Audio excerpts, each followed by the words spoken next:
cas, bonsoir à toutes et tous de ressourcement. Nous sommes presque à la fin du carême et nous sommes proches de la Semaine Sainte et de son apogée avec Pâques. Pour nourrir notre réflexion autour du mot fraternité, que l'on trouve sur tous les frontons de nos mairies, mais qui traverse aussi toute la parole de Dieu lorsque nous sommes appelés mes amis, mes frères.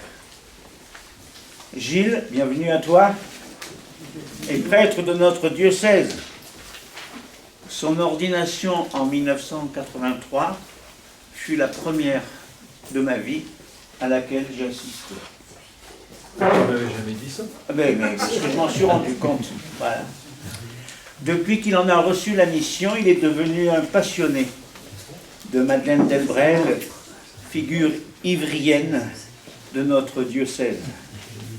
Il n'en est pas le provocateur, mais le postulateur auprès du Vatican pour qu'elle soit reconnue sainte.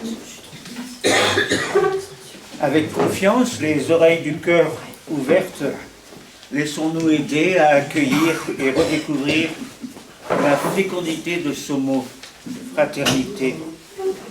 Difficile à vivre parfois, surtout en ce jour de mémoire et de prière, pour les victimes d'agressions sexuelles dans l'Église.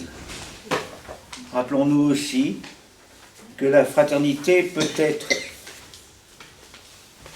et peut être détournée de son sens propre. Cependant, ce soir, que nos vies personnelles, que nos entourages, nos communautés, notre doyenné, nos engagements, nos quartiers, trouvent une nourriture qui nous fera aller de l'avant.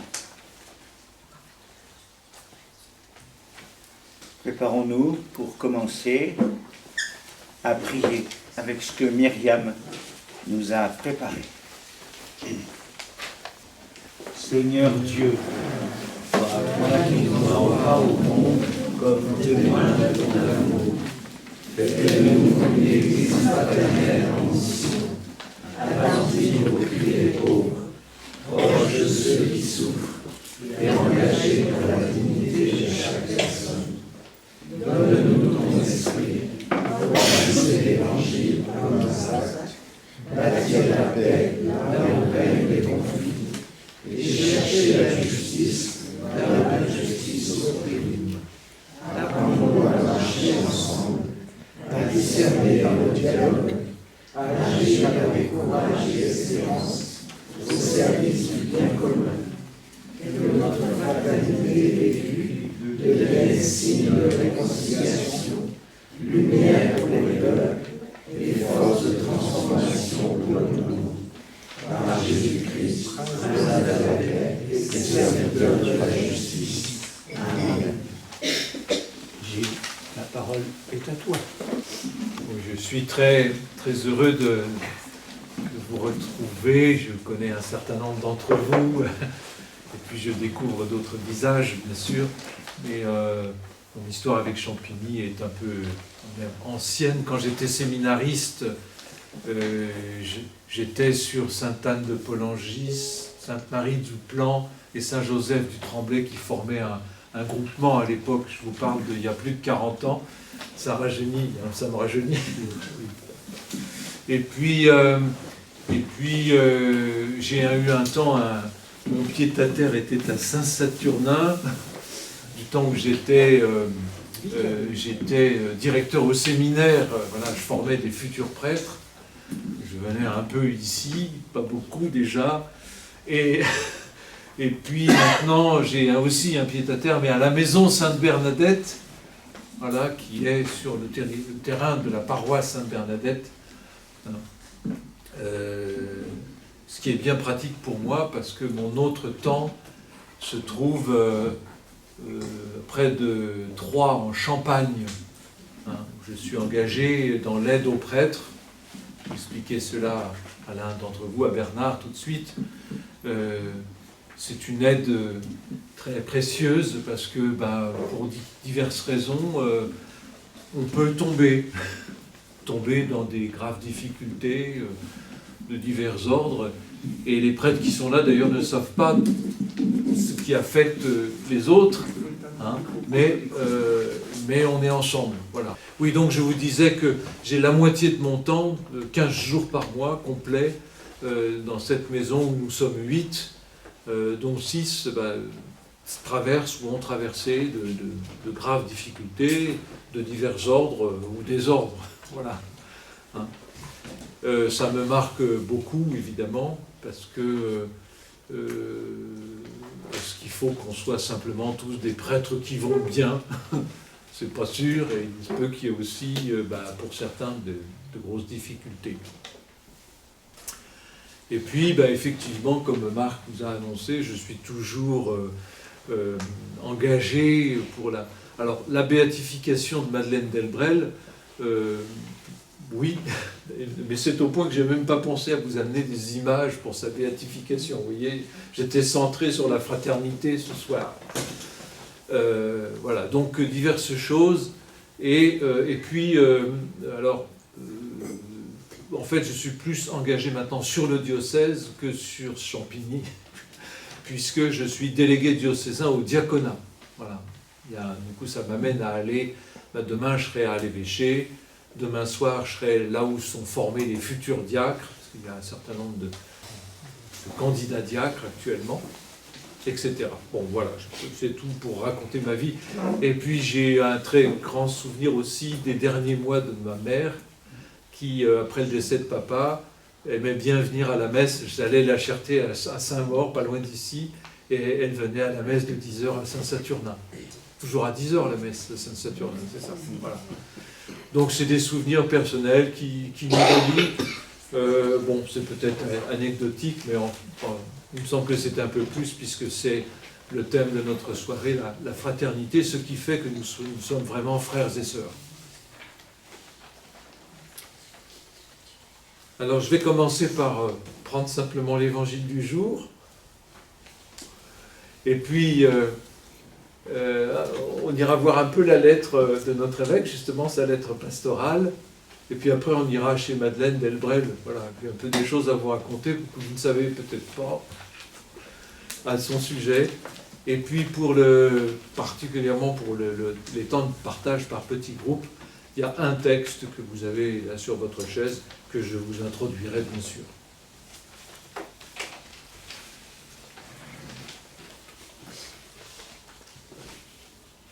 En ce temps-là, un scribe s'avança vers Jésus pour lui demander « Quel est le premier de tous les commandements ?»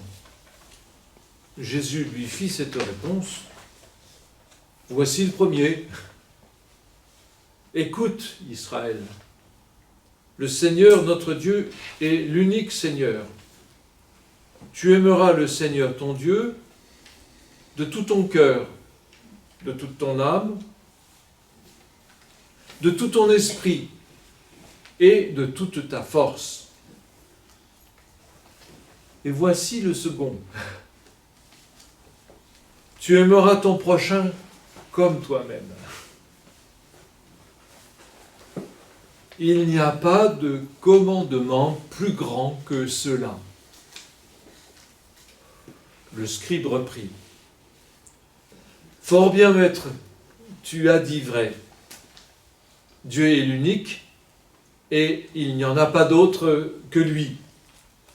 L'aimer de tout son cœur, de toute son intelligence, de toute sa force, aimer son prochain comme soi-même, vaut mieux que toute offrande d'holocauste et de sacrifice.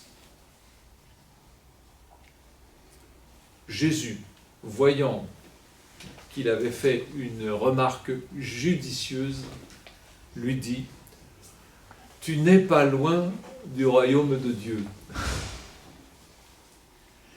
Et personne n'osait plus l'interroger. Alors c'est vraiment l'évangile d'aujourd'hui quand je préparais cette récollection, j'avais commencé à chercher diverses choses, puis je me suis dit quand même je vais aller voir quelle est la parole du Seigneur aujourd'hui, et c'était ça. Et je me suis dit qu'à propos de la fraternité, eh ben, c'est tout à fait le sujet. Alors, reprenons. Avant la fraternité, il y a Dieu. Puisque Jésus, le juif Jésus, commence par rappeler ce qui est d'ailleurs la prière des Juifs, paraît-il, tous les jours, ce qu'on appelle le Shema Israël. Écoute, Shema Israël. Et voilà, et Jésus le reprend d'ailleurs. Écoute Israël, le Seigneur, notre Dieu, est l'unique Seigneur. Voilà. Alors c'est extrêmement important, quand je suis allé voir, c'est au chapitre 6 du livre du Deutéronome. Hein, donc dans l'Ancien Testament, chapitre 6, c'est ce qu'on appelle la Torah. Et effectivement, c'est un peu la bagarre, parce que certains hésitaient, il pourrait y avoir d'autres dieux peut-être. Et là, on est au cœur de la foi juive, il y a un seul Dieu. Et Jésus commence bien par cela. Ce qui nous associe profondément d'ailleurs à nos frères, à nos grands, à nos frères aînés, comme on dit, hein, les Juifs. Et puis le tu aimeras le Seigneur ton Dieu. Alors moi personnellement, j'ai fait une prise de conscience assez récente. Je me suis rendu compte que j'avais un peu de mal à me dire ce que c'est que aimer Dieu. Bon, on va y venir, aimer son prochain, aimer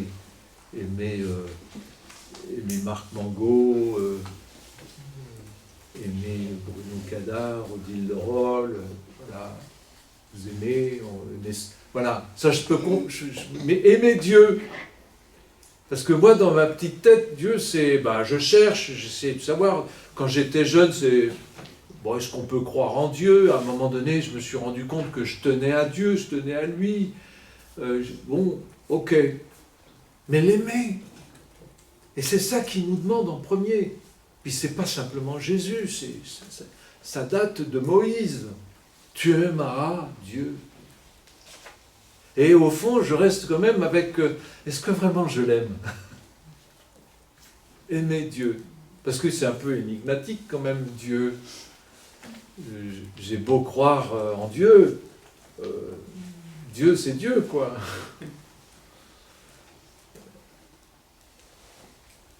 Donc, voilà, ça me laisse toujours avec cette...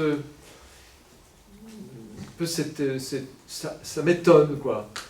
Et c'est ça qu'il nous demande en premier. Il aurait pu dire, tu croiras en Dieu. Non, tu aimeras Dieu. Au fond, croire en Dieu, je me suis décidé à peu près vers l'âge de 18 ans, quoi. Avant, j'hésitais, je ne savais pas trop, bon... Voilà, mais c'est pas ça qui est demandé. D'abord, c'est de l'aimer. Et au fond, ça m'étonne toujours. Donc je vous le livre, quoi, simplement, cet étonnement initial. Et puis Jésus poursuit, il dit, bon, le premier, écoute Israël, le Seigneur ton Dieu est l'unique, tu aimeras le Seigneur ton Dieu. Voilà, bon. Et puis le second, c'est Jésus qui dit, le second, et puis il cite à nouveau la Torah, la Torah qui dit effectivement, tu aimeras ton prochain comme toi-même.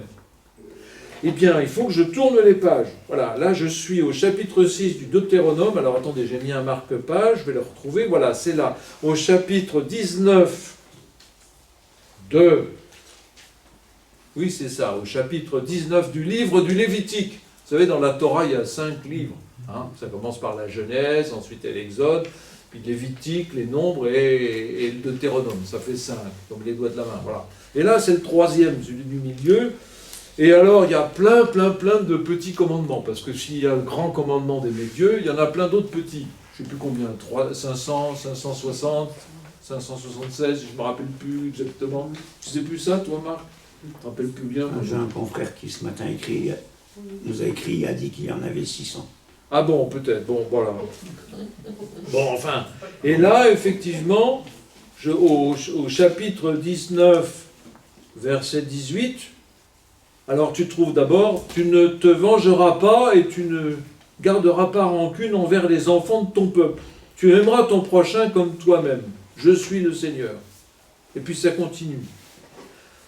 Après, des trucs complètement pratiques. Tu n'accoupleras pas dans ton bétail deux bêtes d'espèces différentes.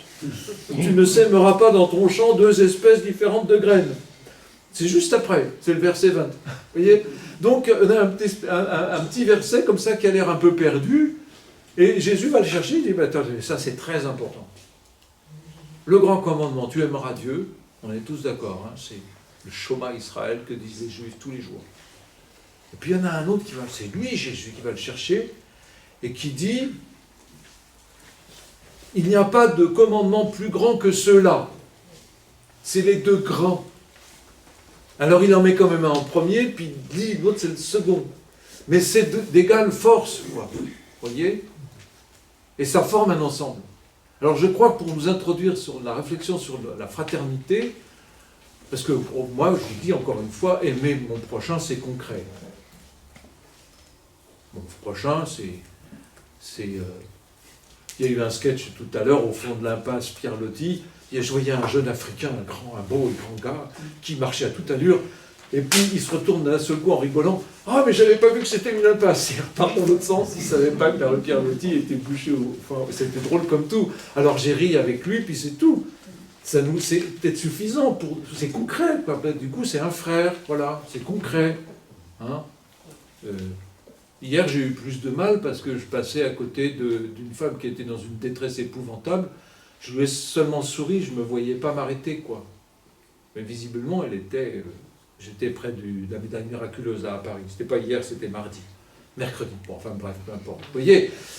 Donc, en tout cas, je trouve que ça respire le fait que Jésus, et c'est lui, hein, parmi tous les très nombreux versets de la Torah, rapproche ces deux-là. Et alors, c'est ça qui constitue le cœur du christianisme, semble-t-il. Aimer Dieu et aimer son prochain comme soi-même. Et c'est déjà dit comme ça, hein, je relis, c'est le chapitre 19, verset 18b, c'est la deuxième partie. Hein, tu aimeras ton prochain comme toi-même. Bon, ben, ça continue à m'étonner tout ça. D'autant plus que c'est une partie de l'Évangile. On est dans Saint Marc chapitre 12, où ça chauffe, quoi. Hein? Il y a des gens qui viennent voir Jésus et plutôt pour lui poser des questions pièges. Et lui, ce scribe, il vient pour lui poser une question assez directe, il n'y a pas de piège, quoi. Quel est le premier de tous les commandements? Bon, je viens de voir ensemble avec vous la réponse de Jésus. Mais le scribe, du coup, reprend la parole. Fort bien, maître. Tu as dit vrai. Parce que lui, il est scribe quand même, le gars. Hein, donc, normalement, le scribe, c'est un gars qui connaît la Torah, quoi. Il a étudié, il va aux écoles, je ne sais plus comment ça s'appelle, les écoles juives, pour apprendre tout ça. Bon, il connaît. Fort bien, maître. Et il l'appelle maître, en plus. Hein. Tu dis vrai. Dieu est l'unique et il n'y en a pas d'autre. Petit examen, hein, parce qu'on peut avoir tout un tas d'autres dieux. On dit oui, Dieu est l'unique, et puis même il précise, il n'y en a pas d'autre. Et puis il reprend, l'aimer de tout son cœur, toute son intelligence, toute sa force. Bizarrement, il ne reprend pas aimer de toute son âme, comme avait dit Jésus. Bon, je ne sais pas pourquoi, mais c'est comme ça. Et aimer son prochain comme soi-même, donc probablement du temps de Jésus, ça devait se discuter cette question. Mais alors, aimer son prochain, hein. Et Jésus n'était peut-être pas le seul, sauf que c'est vraiment Jésus qui a au fond cristallisé l'union de ces deux commandements. Hein. Mais lui, le scribe, n'est pas étonné. Il dit oui, aimer Dieu et aimer son prochain comme soi-même. Et il commente, il fait son petit commentaire. Vaut mieux que toute offrande d'holocauste et de sacrifice. Alors on est complètement dans la tradition des prophètes qui insistent beaucoup là-dessus, hein, que l'amour est supérieur à toutes les offrandes et tous les sacrifices. Hein, voilà. Alors il s'est là réparti, et puis saint Marc commente l'attitude de Jésus. Jésus, voyant qu'il avait fait une remarque judicieuse, lui dit « Tu n'es pas loin du royaume de Dieu ». Et alors tous les gens qui étaient en train de préparer des pièges pour Jésus n'osent plus l'interroger, puisque saint Marc précise, personne n'osait plus l'interroger. Au fond, mais parce que vous avez remarqué qu'il y a eu vraiment un échange, quoi.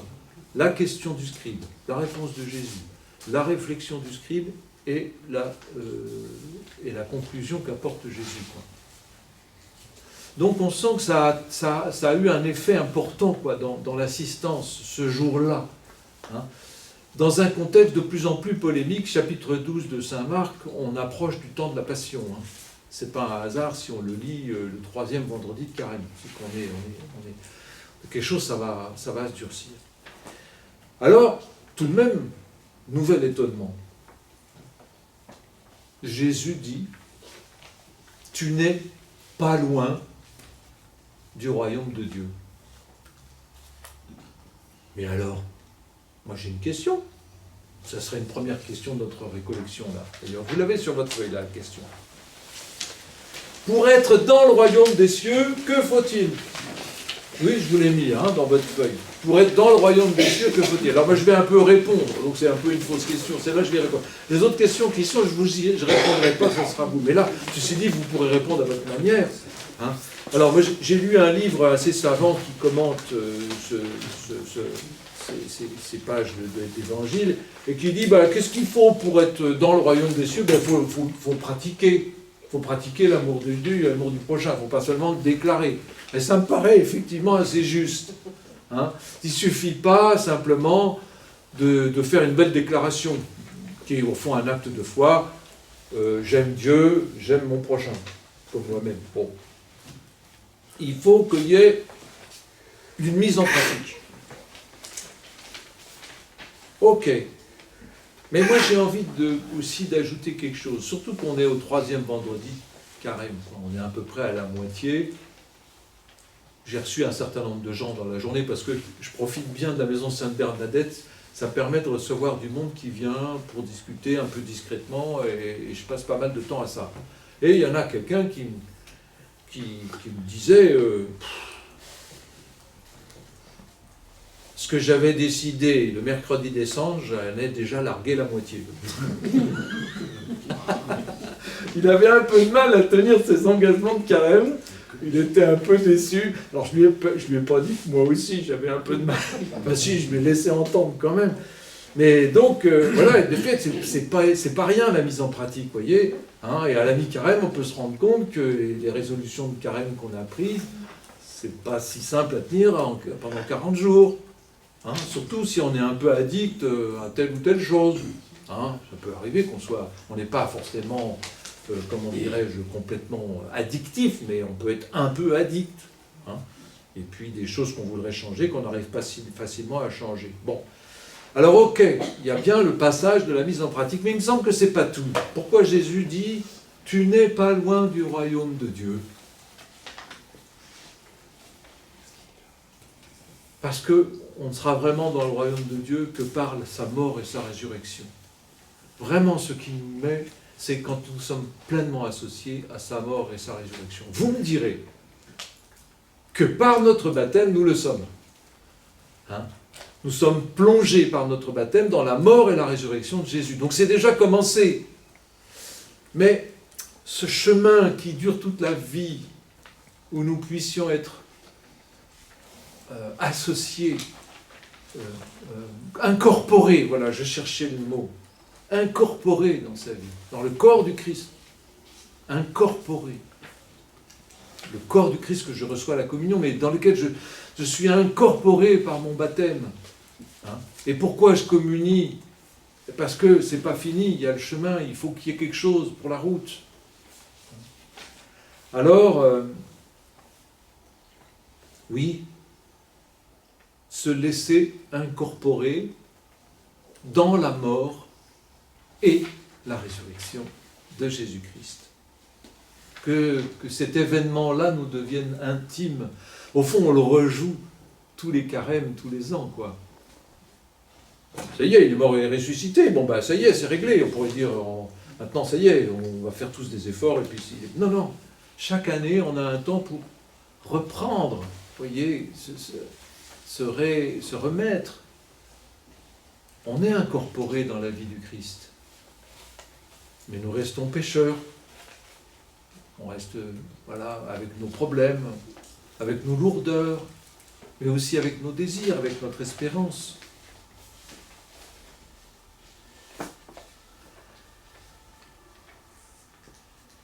Encore une chose sur l'évangile d'aujourd'hui, c'est peut-être parce que notre pape est augustinien, alors je suis en train de relire les pages de Saint Augustin, je suis dans les confessions de Saint Augustin, ça faisait longtemps que je n'avais pas vu ça, enfin bref. Et alors à un moment donné, Saint Augustin, il parle il s'est converti, vous savez, il avait déjà 20 ans, plus 23, 24 ans, je ne sais pas, hein, c'est un converti, Saint Augustin. Et puis on sent qu'au début il n'ose pas trop non plus, il y va, il est conquis, il est pris, mais il dit juste à un moment donné, aimer son amour. Bizarrement, ça m'a semblé un tout petit peu plus accessible que aimer Dieu. Je ne sais pas pourquoi, ça m'intimide toujours, aimer Dieu. Oh, mais c'est le créateur de l'univers, là, c'est... Bon, enfin, c'est moi qui dis ça comme ça. Donc, aimer son amour. Et puis, apprendre à l'aimer lui-même. À l'aimer son amour, c'est aimer ce que je connais de lui. Je connais de lui surtout par Jésus-Christ. Hein, je connais par la vie. Quand je lis l'Évangile, ben, je vois comment il fait, quoi. Alors, j'essaie de le faire comme Jésus. Hein. Donc, j'aime sa manière de faire. Je pourrais dire aimer son amour, c'est aimer sa manière de faire. Ça serait un peu ça, quoi. Bon, voilà.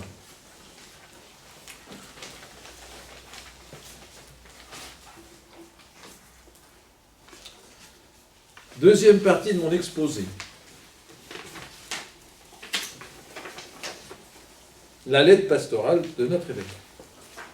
Datant du... Il n'y a pas de date. Si, normalement, il y a une date. Bon, c'est à la fin, hein. Non. Bon, enfin, ça vient de commencer seulement. On en a pour 2 ans, 3 ans, je crois. Hein, je sais plus. Il y a 3 ans, hein, c'est 3 ans.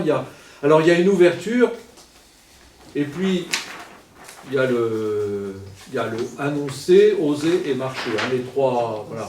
Bon. On en a pour 3 ans, c'est bon. Et moi, je me suis dit, je vais peut-être regarder juste le début.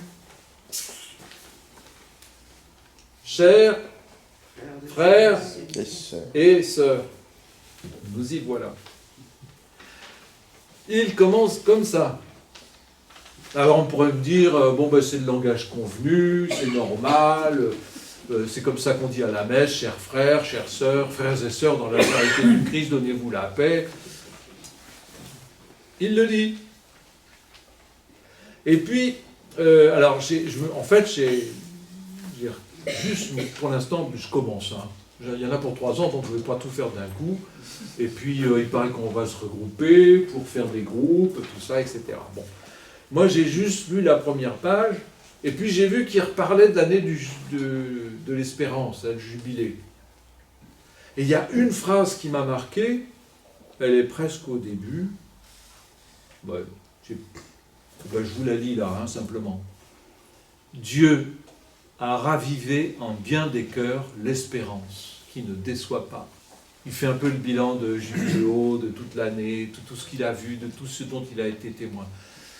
Il fait un petit bout de mémoire. Dieu a ravivé en bien des cœurs l'espérance qui ne déçoit pas. Et un petit peu plus loin, il dit une chose qui m'a beaucoup étonné. Continuons à la partager pour qu'elle nous transforme définitivement. Un désir de transformation, il souhaite que ça nous transforme définitivement, que l'espérance, continuons à la partager, continuons à partager l'espérance pour qu'elle nous transforme définitivement. je vous donne juste ça, quoi. Et puis, voilà, cette ambition que notre évêque a pour nous, son souhait, mais je pense que c'est une ambition aussi, d'être transformé définitivement par l'espérance que lui, dont il est témoin, qu'elle a été ravivée en nous.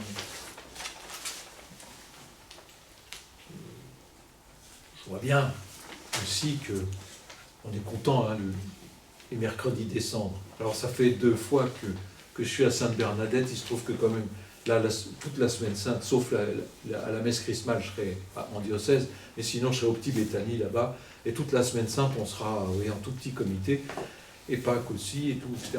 Mais bon, j'étais au cendres, et Cham m'a dit, si je peux aussi imposer les cendres, alors j'ai vu défiler, puis tout un tas de gens qu'on ne connaît pas, beaucoup de jeunes. Je ne suis pas sûr qu'on les revoit toutes les messes, hein. On en revoit beaucoup. Il y a des accroches. C'est étonnant, quoi. En même temps, c'est peut-être que le début d'un chemin, ou c'est au contraire l'aboutissement de tout un chemin. L'ambition d'une transformation définitive, quand même. Que l'espérance soit tellement profondément ancrée en nous, que ça ne nous transforme pas simplement de façon épisodique. Au fond, ben oui, alors, si ces jeunes viennent et qui s'accrochent, et que nous, ça nous déstabilise parce que on ne sait plus comment recruter des accompagnateurs de catéchumènes. C'est quand même une belle déstabilisation que ça arrive ça à l'Église. Et que ça nous pousse dans la fraternité, et que nos petits problèmes de communauté, qui ne sont pas forcément des petits problèmes, pardon, hein, parce que dans une paroisse, il y a forcément entre responsables, ça peut chauffer entre nous, hein, c'est pas... Oui, mais si on sait qu'il faut qu'on soit à la hauteur pour accueillir tout ce monde-là. Dieu a ravivé en bien des cœurs l'espérance qui ne déçoit pas, continuons à la partager pour qu'elle nous transforme définitivement. J'aurais dû entourer là où ça se trouve, et c'est au début, voilà, c'est dans la première page. Et puis après, Monseigneur Dominique continue, répondons généreusement au Seigneur pour que de toutes nos communautés, paroisses, mouvements, communautés religieuses, retentisse petit à petit un chant commun qui indique la passion-résurrection de Jésus comme source d'une espérance à partager. Ainsi, tous entendront en qui nous avons mis notre espérance. Alors je me dis, puisque c'est une récollection de doyennés, c'est bien le sens. Parce qu'il faut être attentif à ce qui se passe chez les voisins. Alors c'est mes voisins de palier, c'est mes voisins de ma rue, c'est les gens de ma paroisse. Mais si je ne m'intéresse jamais à la paroisse d'à côté, ça ira pas. Hein. Ça c'est clair. Petite déception ce soir, je crois que les organisateurs espéraient qu'il y ait plus de monde, quoi. Mais c'est comme ça, on est dans un temps où c'est plus difficile de sortir de son chez-soi. Un petit danger dans notre monde contemporain, c'est que on se replie un peu chacun sur son chez-soi. C'est un danger contemporain. Il y en a eu d'autres en d'autres temps, mais actuellement c'est un peu ça. Bon. Là, j'ai pas de questions.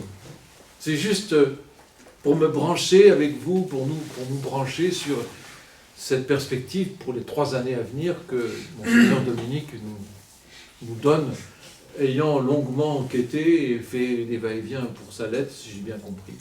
La date, c'était l'Épiphanie. Ah, c'est l'Épiphanie, il me semblait bien qu'il y avait une date. C'est pas anodin.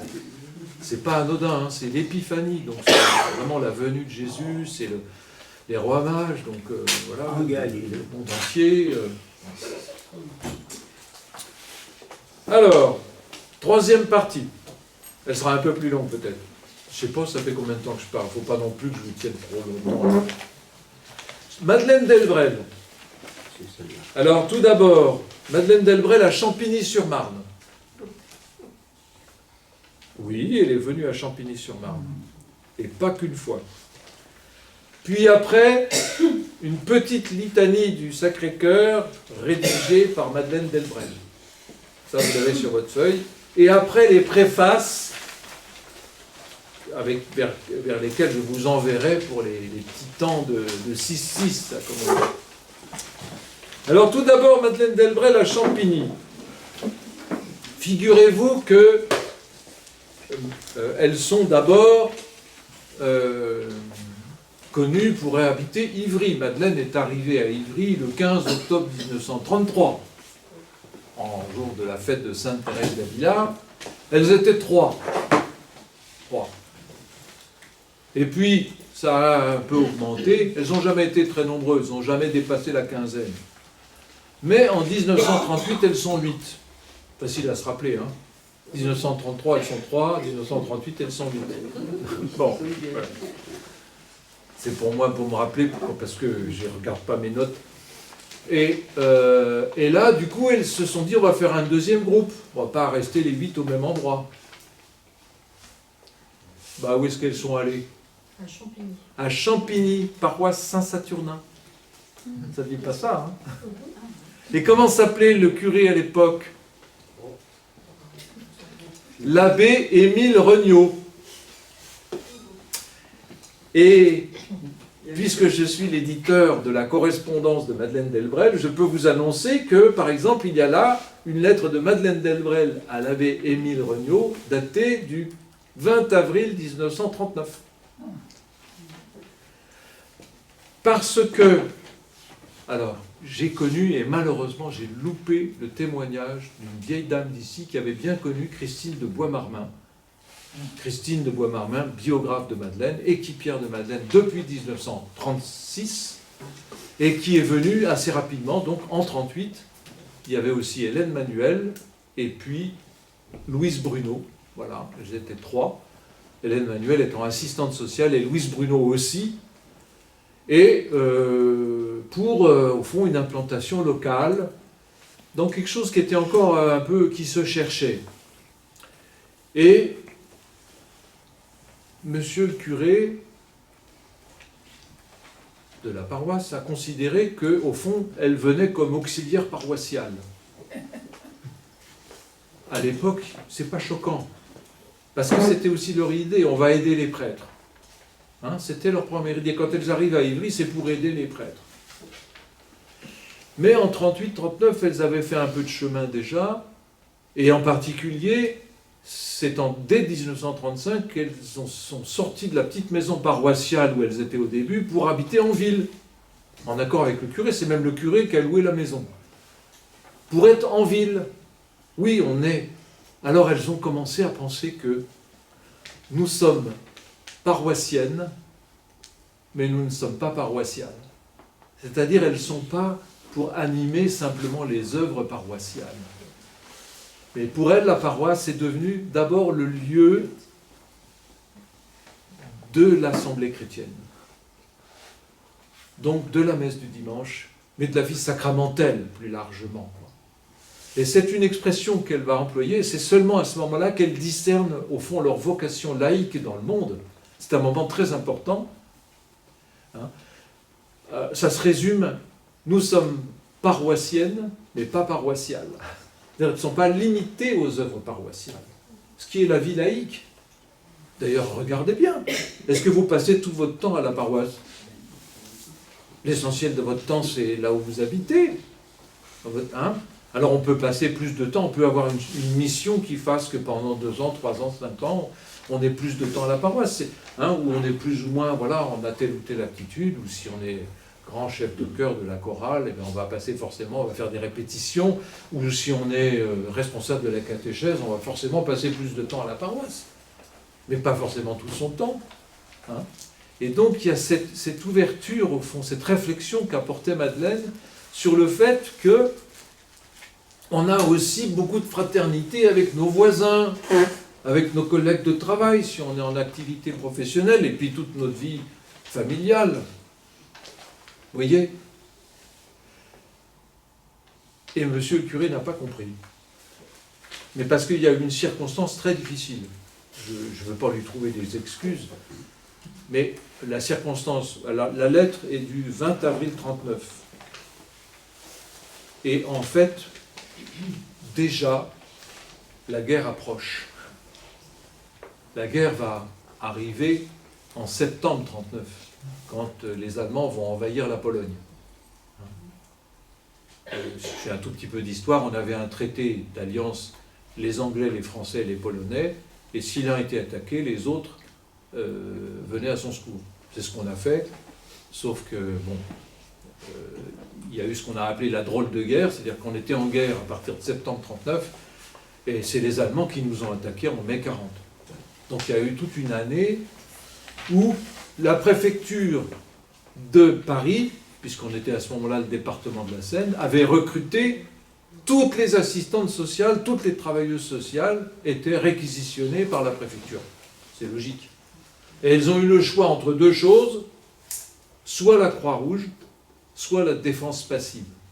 Ce qu'on appelait la défense passive, c'est-à-dire d'organiser la population en cas de risque de bombardement, etc., etc. Ou s'il faut évacuer les populations.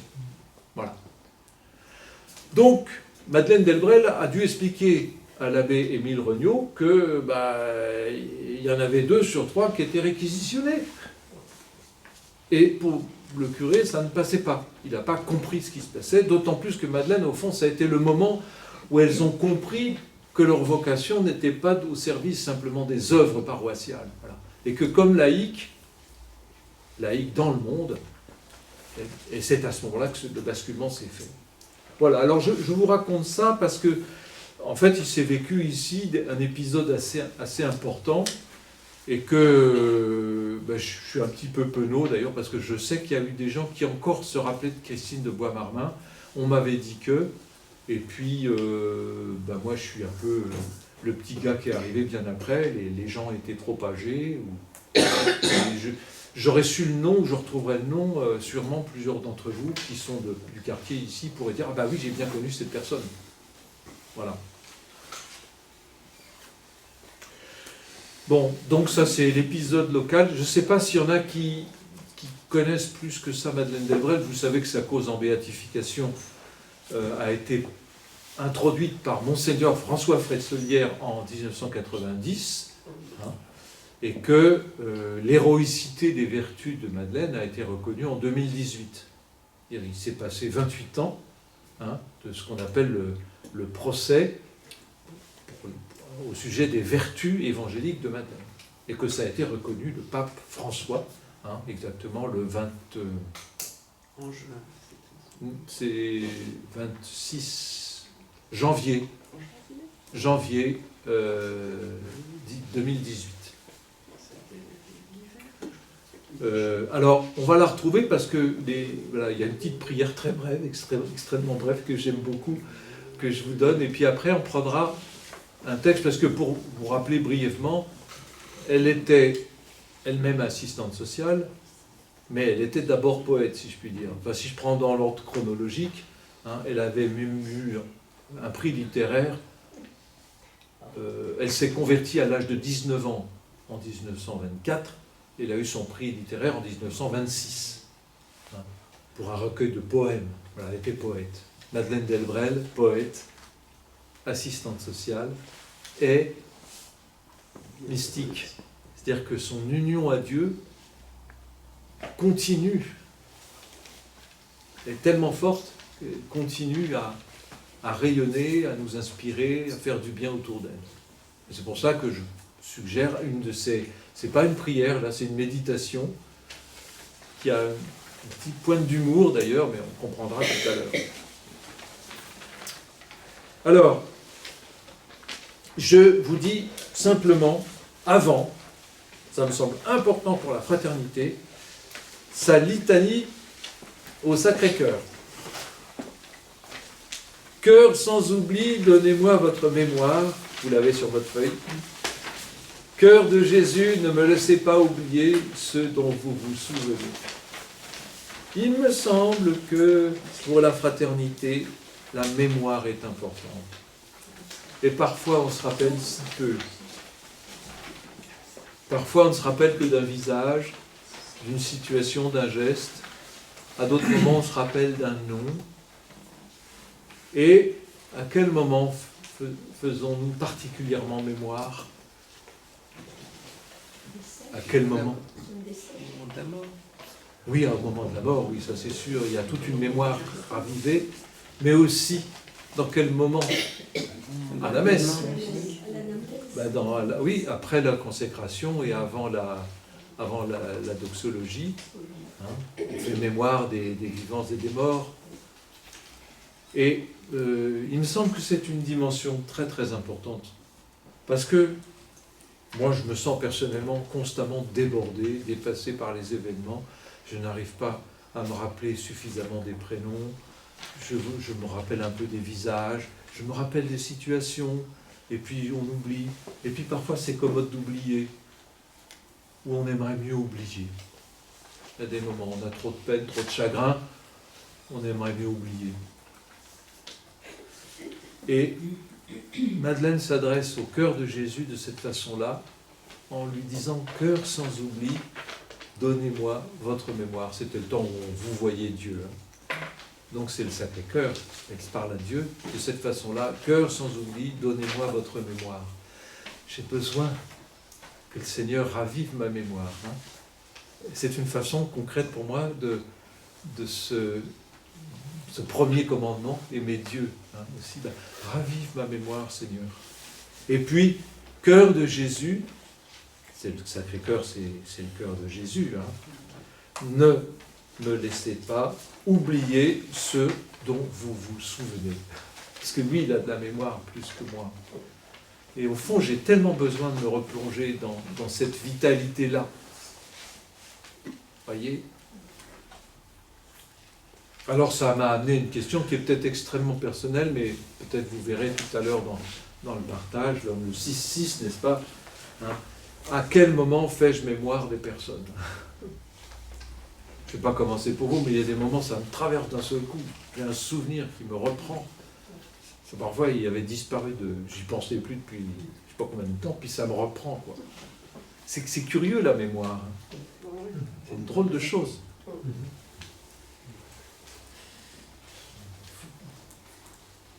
Y compris parmi les prêtres il est parti maintenant, il est parti en EHPAD parce qu'il est trop diminué. Les prêtres que j'ai accueillis là au Petit Béthanie, c'est le nom de la maison là-bas, près de Troyes en Champagne.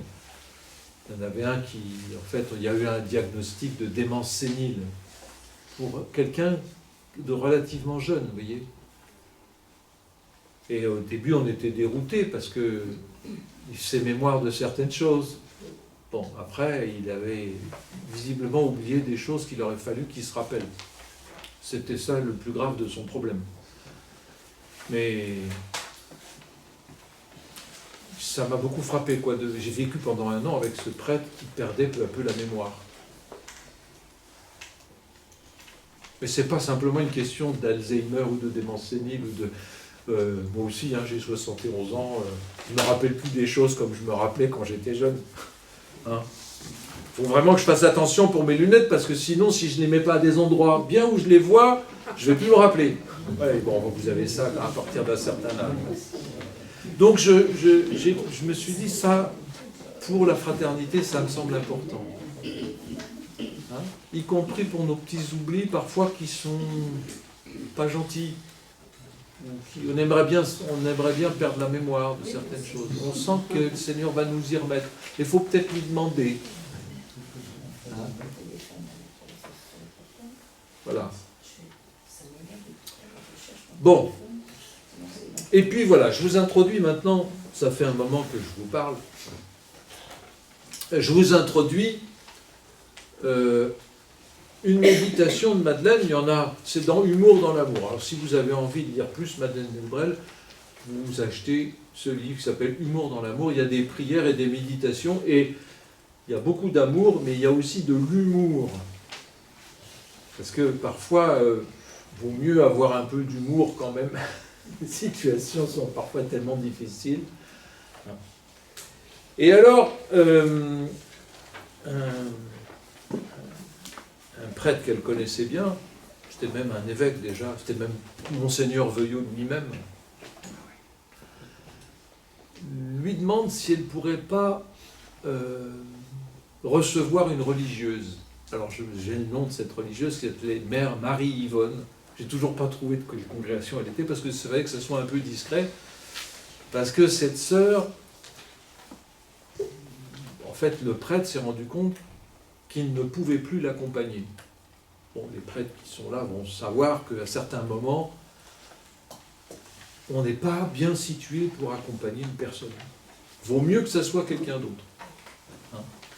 Je me souviens d'une vieille dame, quand j'étais curé de Villecrène, au bout d'un certain temps, je me suis rendu compte qu'elle m'embobinait, ça n'allait plus du tout, et je m'étais mis d'accord avec une paroissienne pour qu'elle prenne mon relais. Vous voyez, il y a des moments où on n'est pas bien placé pour accompagner. C'est pas parce qu'on est frères et sœurs qu'il faut croire qu'on va pas pouvoir tout faire. Il y a des moments, c'est pas nous qui pourrons le faire. Et Monseigneur Veuillot a compris que pour cette sœur Marie-Yvonne, ça ne pouvait plus être lui.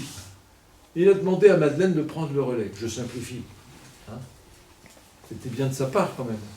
Et effectivement, la sœur était dans de très grosses complications, dont ce n'est pas le sujet ici. Mais entre autres, elle s'était mis dans l'idée qu'elle écrirait un livre et que Monseigneur Veuillot allait lui faire une préface. Parce que Monseigneur Veuillot venait, il était dans les services romains à la curie romaine, puis il venait d'être nommé évêque de Angers. Vous voyez, quand même pas une petite mission.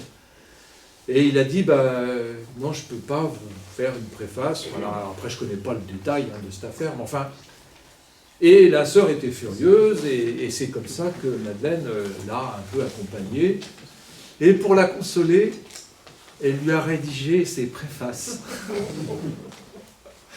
Oui, ça ne manque pas d'humour, quoi, l'arrière-plan. Alors, c'est préfaces au pluriel. Hein. Alors, je vais vous les lire, un peu vous les commenter, puis après, il y aura une question pour le 6-6. Et vous allez voir que c'est toujours avec trois substantifs. Et au début, c'est écrit, silence, parole. Et à chaque fois, ce sera comme ça. Puis après, ça sera seulement à deux. Mais pendant longtemps, c'est... Alors, je lis le texte. Les cris sont la préface du silence. Le silence préface la parole. L'encre noircit la préface d'un livre blanc. Des pages blanches préfacent les destins. Des compagnons préfacent les solitudes. La solitude préface la présence. Donner sa vie préface les abandons. Les abandons préfacent la fidélité. L'heure est la préface du temps, le temps est la préface de l'éternel. Le jour est la préface de la nuit est la préface du soleil. L'espoir est la préface du désespoir, le désespoir préface l'espérance. Les clartés préfacent l'obscurité. L'obscurité préface la foi. Les cœurs offerts préfacent les cœurs broyés. Les cœurs broyés préfacent les cœurs purs. Vivre préface la mort. Mourir préface l'amour. Noël préface la croix, les lauriers préfacent les oliviers, l'amour préface la sainte face préface l'amour, le face à face avec toi, notre Dieu.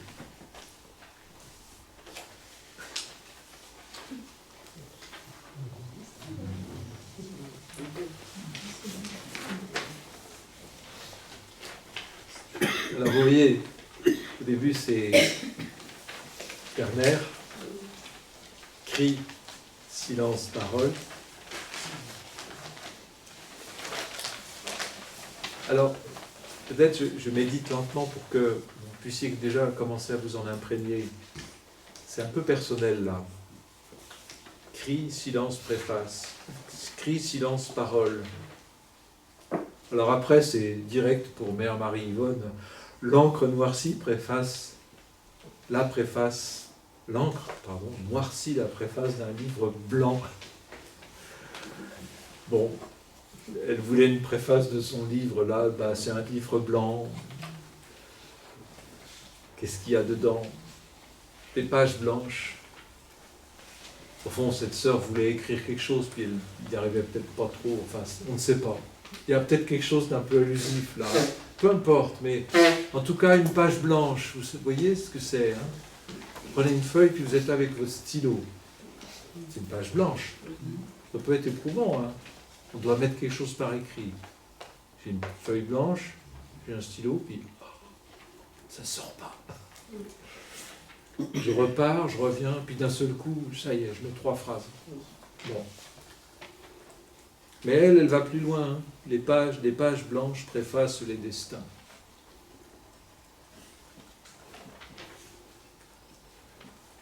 Bon. Puis après, ça continue.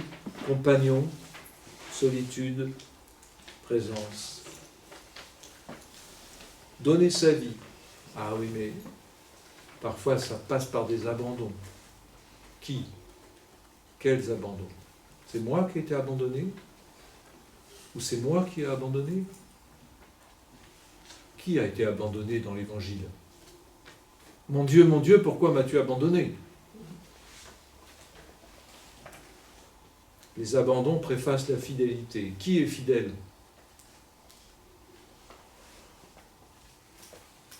Seigneur, je pense que tu es un peu plus fidèle que moi. Moi, j'essaie d'être fidèle, mais toi, je crois que c'est mieux que moi. Hein, mais bon.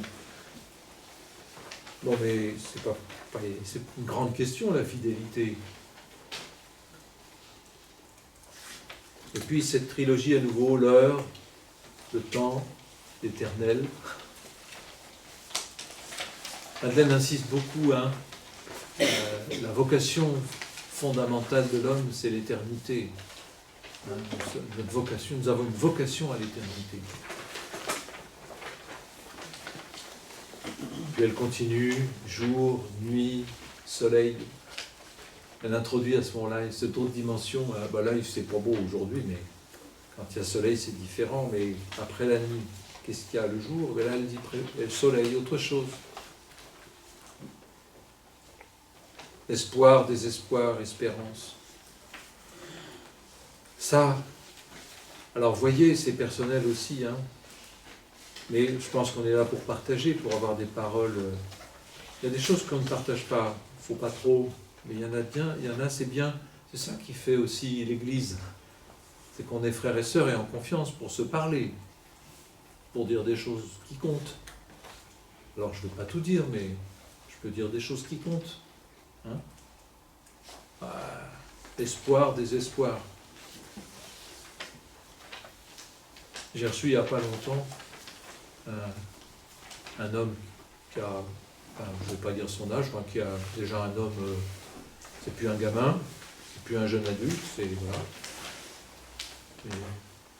Et ça fait des années qu'il se bagarre sur un problème gravissime dans sa vie personnelle, avec des phases de désespoir. Et là, il y a quelque chose qui s'organise dans sa vie. Il m'a beaucoup étonné tout à l'heure. Pourquoi maintenant? Ça fait 10 ans que je le connais.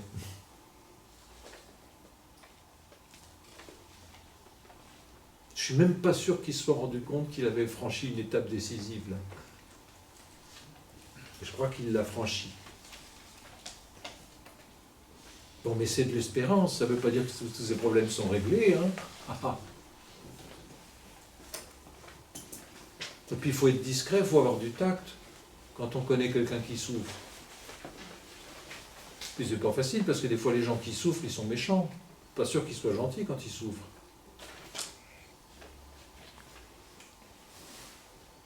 Mais parfois c'est moi. Hein. Et puis c'est magnifique, quoi. L'espoir et la préface du désespoir. Vous vous rendez compte? On a simplement un espoir de jeune, et puis à un moment donné, on plonge dans le désespoir. Et puis c'est une préface pour l'espérance. On ne va pas en rester au désespoir. On est passé par là. Ça se peut qu'on soit passé par là. Et de même, les clartés préfacent l'obscurité, l'obscurité préface la foi. Regardez comme c'est fort. Clarté, obscurité, foi. Comment elle introduit à ce moment-là la foi, l'essentiel pour nous. Puis la trilogie des cœurs, cœur offert, cœur broyé, cœur pur. Ça ne vous fait pas penser à un psaume, ça?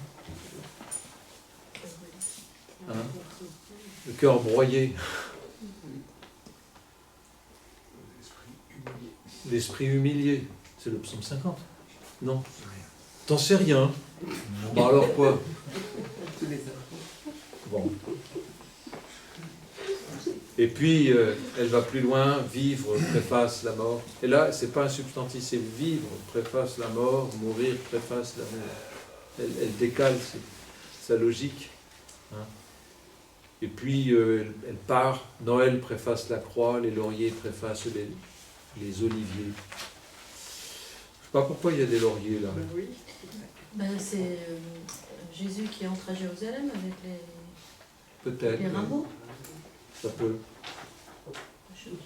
Oui, Noël préface la... Puis les lauriers, c'est les rameaux qui préfacent les oliviers, c'est la paix, quoi. Mais... Non, c'est le mont des Oliviers. C'est le mont des Oliviers. Ouais. Elle n'explique pas là, hein, mais elle resserre quelque chose. Noël, la croix, les lauriers, les oliviers. Peut-être aussi que cette sœur voulait publier un livre, voilà, ça marche pas. C'était peut-être les lauriers, je sais pas quoi, elle voulait, je sais pas, une gloire avec une préface de Monseigneur Veuillot, vous vous rendez compte. Voilà. Peut-être, je sais pas, là, c'est peut-être un peu allusif, mais en tout cas, quand même, ça évoque quelque chose pour nous, quoi. Vous voyez, tout de suite vous dites, c'est peut-être ça, c'est peut-être l'entrée à Jérusalem, c'est peut-être... Puis quand même le rameau d'olivier, hein. C'est la peine. Et après, c'est plus en trilogie. Hein. L'amour préface la sainte face préface l'amour. Elle fait un jeu de mots entre préface et face. Préface, sainte face. Hein. L'amour préface la sainte préface l'amour, comme s'il y avait à ce moment-là vraiment le cercle vertueux qui est peut-être ce que nous dit notre évêque, ce qu'il souhaite pour nous, hein, que l'espérance nous transforme définitivement, c'est-à-dire que ça enclenche quelque chose qui est l'amour préface la sainte face préface l'amour. On est vraiment dans quelque chose qui va monter. Hein, et le face à face avec toi, notre Dieu. Elle ne dit pas mon Dieu d'ailleurs, elle dit notre Dieu. Alors, je vous pose simplement une question perso. Bon, quelle préface m'ouvre un chemin de vie fraternelle? Quel chemin? Voilà. Quelle préface, au fond, à laquelle j'accroche? Je relis ça, et quelle préface m'ouvre un chemin de vie fraternelle, où je sens que ça me conduit vers les frères et les sœurs. Ou peut-être je deviens plus accessible, parce que c'est faut pas simplement que... faut aussi, parfois, je suis un peu comme un hérisson ou entouré de barbelés, quoi. J'ai aussi besoin de devenir accessible pour devenir un frère. Hein, ça peut être moi.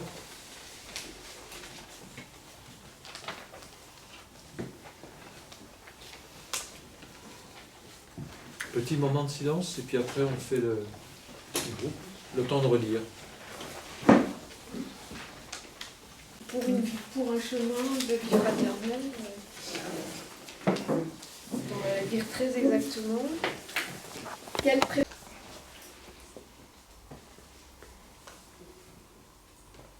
Je suis frappé de voir que les réponses... Enfin, il y a eu les deux questions m'ont intéressé, quoi. Les groupes où vous êtes orientés.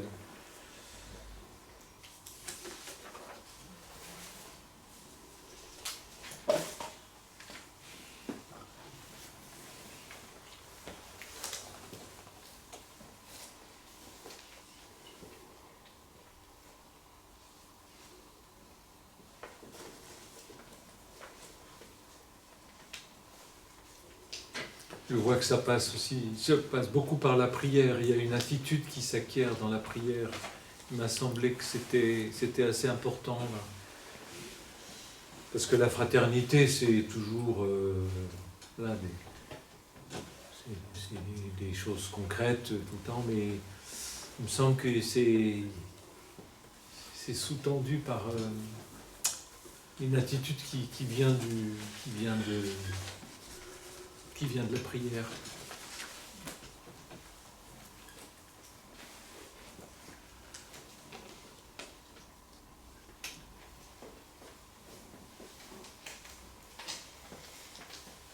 il peut y avoir des lieux de déception ou de méfiance. Hein. J'ai entendu le monde du travail est égoïste. Hein. Alors c'est peut-être pas partout pareil, mais ça peut être très grave, quoi. Hein. On sent des souffrances au travail qui peuvent être très, très lourdes et faire qu'on se replie. Et j'entends aussi que, attention, quoi, en paroisse, ça parle et ça parle pas forcément bien, quoi. Non mais ça, ouais, C'est la première chose que le pape François a dite, attention aux langues de vipère, là, où il a dit peut-être pas ça, mais Au commérage. au commérage. C'était Oui, aussi oui. le pape Léon. Et Léon a jeûner repris ça. de commérage pendant le carême. oui, c'est des points de... Parce que c'est des deux choses qui sont revenues comme points aussi qui peuvent être difficiles, quoi. Hein. De vivre le monde comme un monde très égoïste. Oui, mais aussi il y a de la fraternité et comment on se décourage pas.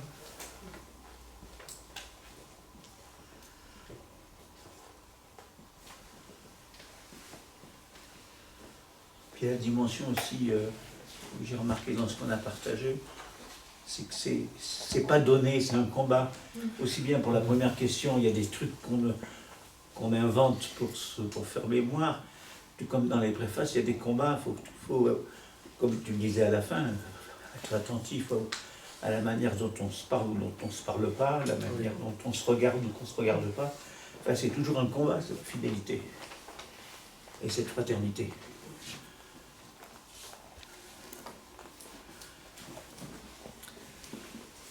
Oui, oui.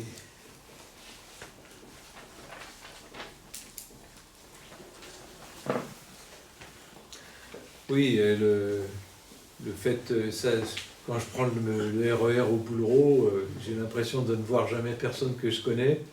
Et puis parfois c'est faux, on se retrouve, on se croise. Mais bon, c'est vrai qu'on est immergé dans une foule où on connaît peu de monde. Ou dans la rue simplement, dès qu'on va faire les courses.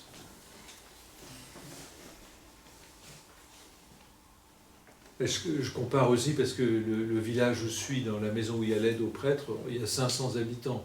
Et de toute façon, quand on se croise dans la rue, on se dit bonjour. C'est comme ça parce qu'on est au village, donc on se dit bonjour. Et c'est des conditions extrêmement différentes, quoi, quand même, de vie.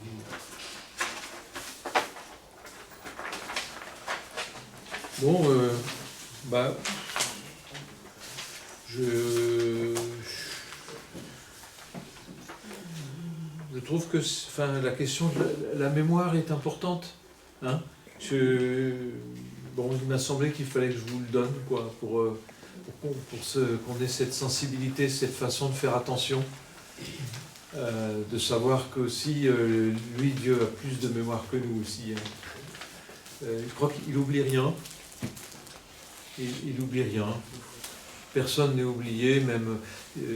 ça se fait moins maintenant, mais il y a une prière, un temps où on priait pour les défunts dont plus personne ne prie pour eux, quoi. Vous savez, hein, c'est une très belle intention, quoi, qui nous invite, parce qu'il y a aussi tellement de gâchis dans ce monde qu'il y a des gens, ils meurent oubliés, personne ne sait, voilà. Mais par contre, le Seigneur connaît tout le monde, quoi. Hein, et pour moi, ça compte beaucoup, beaucoup. Et de lui demander de nous aider à nous souvenir, quoi. Hein. Et puis ça c'est pour la petite litanie du Sacré-Cœur. J'oublie pas aussi que c'est le Sacré-Cœur, hein, c'est le cœur brûlant de Jésus. C'est d'ailleurs le tome 17 des œuvres complètes. Vous n'avez peut-être pas encore lu tous les œuvres complètes, mais le tome 17 s'appelle La conversion du cœur. Hein, c'est-à-dire qu'à la fin de sa vie, Madeleine est revenue très fortement sur le cœur, la conversion du cœur, le cœur de Jésus. Il y attache beaucoup d'importance. Voilà, j'ai pas mis la date de cette petite litanie, mais je crois que c'est 1961 ou 62. Vous voyez, c'est vers la fin de sa vie, ayant eu beaucoup d'expérience. Et puis, dans les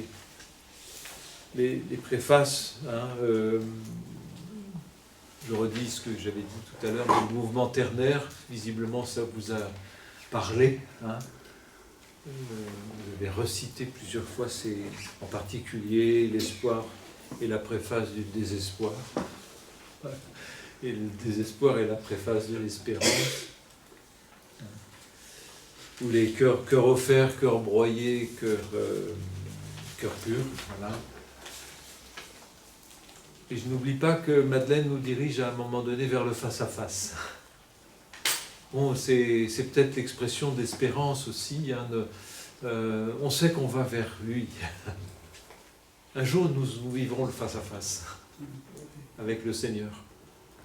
Et de le savoir, pour moi, c'est quelque chose d'extrêmement fort, extrêmement puissant. Alors, il y aurait d'autres... on pourrait faire une soirée sur comment Madeleine envisage cette éternité, la rencontre avec le Seigneur. Elle qui est assistante sociale et qui passait sa vie à chercher des moyens pour aider les gens. Mais elle avait cet ancrage. À la fin du chemin, il y a le face-à-face. Et je trouve que pour nous, c'est très, très puissant. Alors, tout le mouvement ternaire, les cœurs offerts préfacent les cœurs broyés, les cœurs broyés préfacent les cœurs purs, et puis vivre préface la mort. Alors vivre, c'est un verbe, préface la mort. La mort, c'est une substance, ça s'arrête en un substantif. Et mourir, alors on passe à un verbe, mourir préface l'amour. À ce moment-là, c'est pas vivre, c'est mourir, c'est pas la mort, c'est mourir. Et notre amour sera entièrement libéré après notre mort. Pour l'instant, nous apprenons à aimer. Et le face-à-face, c'est l'amour qui sera totalement accompli. Il y aura peut-être un peu une purification en passant. Ça s'appelle le purgatoire, vous savez. Bon, je ne sais pas si c'est forcément 800 ans, comme ils imaginaient au Moyen-Âge, mais ce temps où, en tout cas, l'amour de Dieu, le face-à-face avec lui, nous purifie. En tout cas, elle parle de la Sainte Face. Sainte Face de Jésus, voir le face-à-face, le voir vraiment, voir Dieu.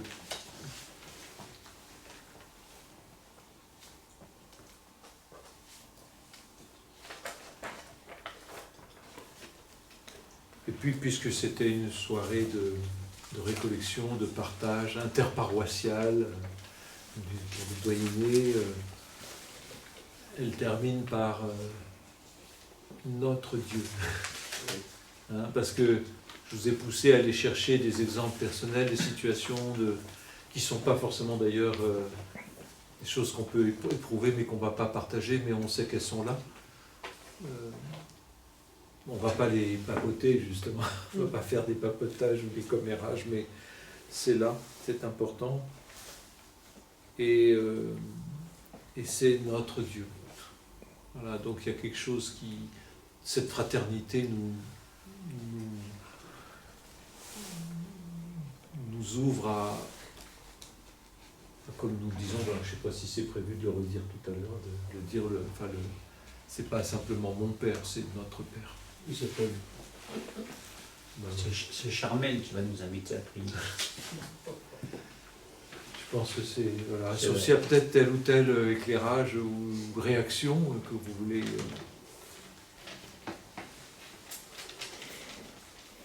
Moi, c'était par rapport à ce que j'ai entendu sur le travail qui m'a interpellée. Oui. Parce que c'est aussi comment on peut partager notre foi. Peut-être pas, c'est pas toujours facile, mais c'est comment, en tant que chrétien, on n'a pas aussi à alimenter les tensions, quoi, oui. Qui existent. Donc, voilà. Et puis, notre foi n'est pas séparé du travail. C'est en un seul morceau pour moi. Oui, oui. Voilà. Ouais. Et même s'il y a tension, en tant que chrétien, on a des choses à faire, Oui, des paroles à dire aussi. oui. Pas forcément par le prière, hein, mais Mhm. il y a des choses pour apaiser. Oui, oui, oui.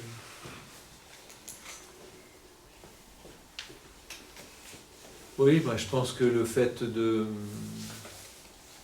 d'espérer en chaque personne, continuer, même si ce sont devenus presque des ennemis, ça peut être, hein, dans une ambiance professionnelle. Parfois c'est tellement dégradé, j'entends des choses, parfois c'est gravissime, quoi. On ne peut pas ne pas s'opposer à telle personne parce que voilà, il y a des oppositions professionnelles. Mais est-ce qu'on croit que c'est un fils de Dieu, une fille de Dieu, qu'on a l'espérance au fond de nous, quoi, pour tous?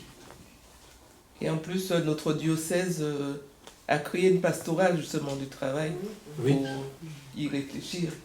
Ce qui veut dire que c'est lié. Oui, oui. Oui. Oui, mais souvent, quand on pense que le monde du travail est peu fraternel, parce que c'est ce qu'on, enfin, je pense qu'on le vit, hein, tous particulièrement, l'idée de Dieu, parler de la religion, parler de Dieu, parler de sa foi dans l'entreprise, c'est assez compliqué. C'est un sujet qui est difficile à aborder. Alors moi, je sais, les entreprises de travail, ça fait partie des sujets qu'il ne faut pas aborder. Politique, religion, Ah oui. c'est interdit. Donc c'est difficile dans ce cas-là de créer une forme de fraternité quand on ne partage pas grand-chose. Oui, mais précisément, il y a l'attitude fraternelle, quoi. Il y a quand même s'acharner à être frère. Parce que si on ne peut pas, il y a parler de la foi, mais il y a aussi avoir une attitude de foi. Il y a l'attitude de foi, je pense, vous savez, il y a les trois, hein, la foi, l'espérance et la charité, qui sont tellement profondément liées. Là, bon, on peut insister sur aussi avoir une attitude d'espérance. C'est pour ça que je disais ça tout à l'heure, là, juste avant.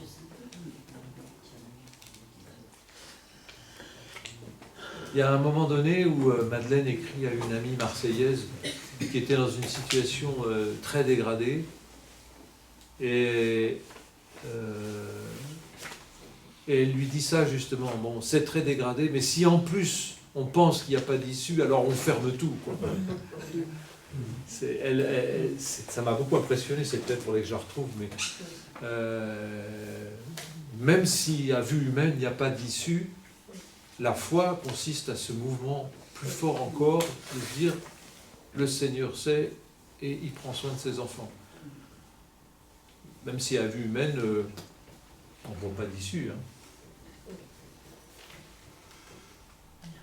Mais la foi, c'est vraiment orienté vers la récapitulation de toutes choses et tous ces pauvres gens qui meurent sous les bombes actuellement. Quel gâchis épouvantable. Alors faut-il désespérer? Faut-il se laisser aller? L'homme est un loup pour l'homme, on ne peut rien faire. Non.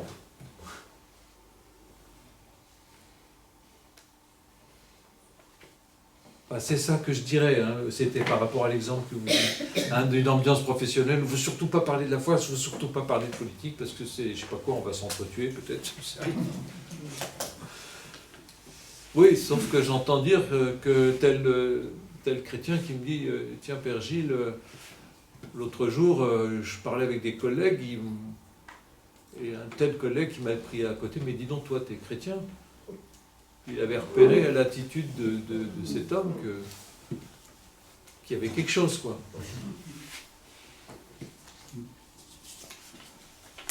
Il faut quand même souhaiter qu'on puisse parler et dire Jésus à un moment donné, quoi, parce que si on ne dit jamais Jésus...